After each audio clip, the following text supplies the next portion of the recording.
Hello, Sarah Arthanagar here to teach you about the pelvic clock. So I have a clock here that I've made from cardboard. It was a pizza box. Sometimes I double it as a wheel. That's for another visual as I'm teaching. And I just have a little goofy skeleton guy on there. There's his pelvis. Right in the center where the hands would meet, the minute hand, the hour hand, they would meet right there in the center. This is where our neutral spine is, okay, or maybe true or pure neutral spine position would be right in the center of the clock. But then we have these different numbers, okay, all around. They have the clock from 1 o'clock down or up to 12 o'clock, okay. So from 12 to 6, 12 o'clock, we're going to imagine that's our belly button. All right, and 6 o'clock will be our tailbone or pubic bone. And then we have our 3 o'clock and 9 o'clock positions, which will be our hip bones. Some people reverse that and have it the other way. So you can visualize it however you would like, but the way that I usually teach it is 12 o'clock is the belly button. So if I am kneeling, all right, here is my pelvic clock. All right. Or if I flipped it over to the back, we'll see 3 o'clock would be at my left hip bone and 9 o'clock would be at my right hip bone. If I put it in the back, it would be the same, but you would only see the wheel here, right? But you can imagine if this was sort of inverted, that's how it would be set up. All right, now lying on the back, here is my pelvic clock, and I'm going to move into the 12 o'clock and then the 6 o'clock positions. I'm going to exhale to 12 o'clock with my feet in a parallel position, my shoulders and hips squared on the floor, and knees parallel, pointing straight up to the ceiling.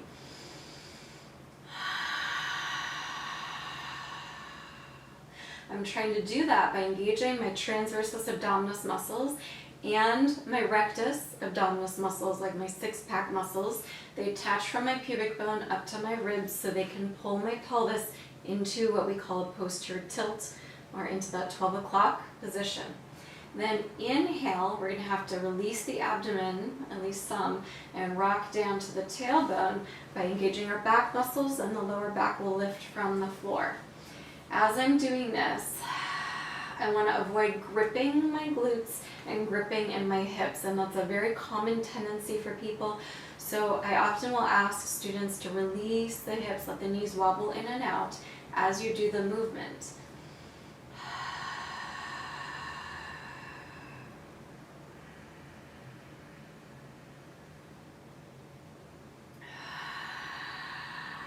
So if you can do that successfully without at moments tensing and stopping and gripping in the knees and hips, then you're probably moving in the right direction, or maybe you're there, okay?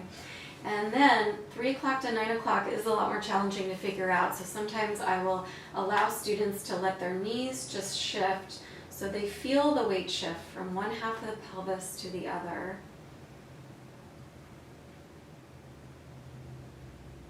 And then try to keep the knees pointing to the ceiling. They may shift forward of each other, okay, but not swaying side to side to get to 3 o'clock and 9 o'clock. So I'm going to take a breath in to prepare. Exhale, engage my oblique abdominals to press my 3 o'clock or my left hip bone into the mat. Then inhale back to center. And exhale the other way.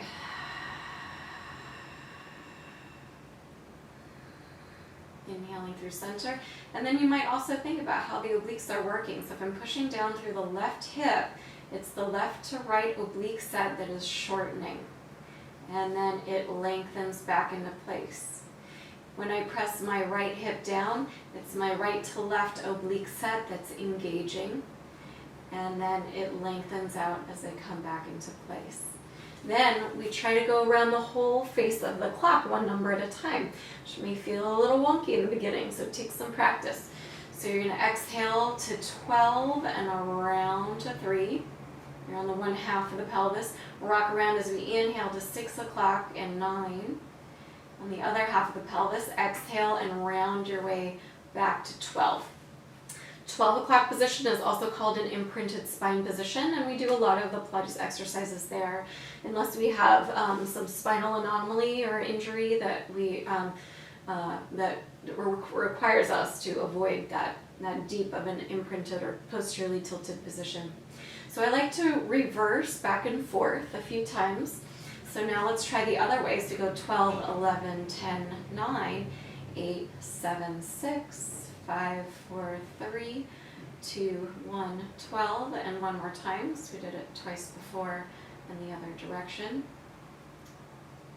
All right, and 3 to 5 times is a good way to warm up, to bring more body awareness, into the more subtle body, to engage in the abdominal muscles, and to get stretched out in the pelvis and the lumbar spine regions.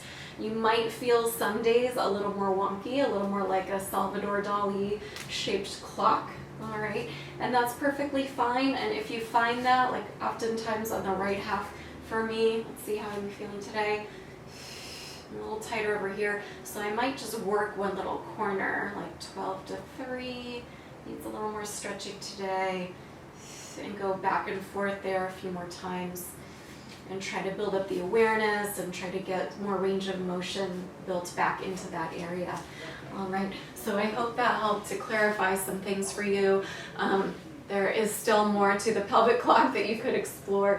You can explore engaging more from the abdominals, more from the pelvic floor, more from using the glutes as well. There's a lot of different muscles you can use to make that happen. But in the beginning, I would say don't worry about what muscles you're using so much. I do like the knee wobble to release in the hip flexors. But besides that, just try to get the motion going in your body. Yeah. And building the awareness, and then all of those other subtle details, they're going to come with time. All right, so keep practicing that, and then that will help you to produce or to be able to perform the other exercises a lot better. For instance, in the leg circles, your pelvis should be absolutely still, and you should be centered right in the middle of that pelvic clock. So if you are looking for a neutral spine position, I will throw in one little nugget for you.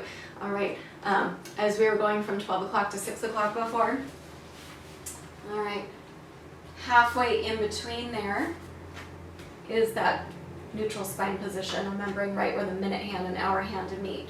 So if you were to use your hands and you didn't have a pelvic clock handy, all right, then place the palm of your hands on your hip bones, thumbs together, pointer fingers on your pubic bone, lift into an abdominal curl, and then look and see, are those hip bones, the belly button and the pubic bone, okay, maybe not the belly button depending on how much flesh you got there, but are they parallel to the floor, okay?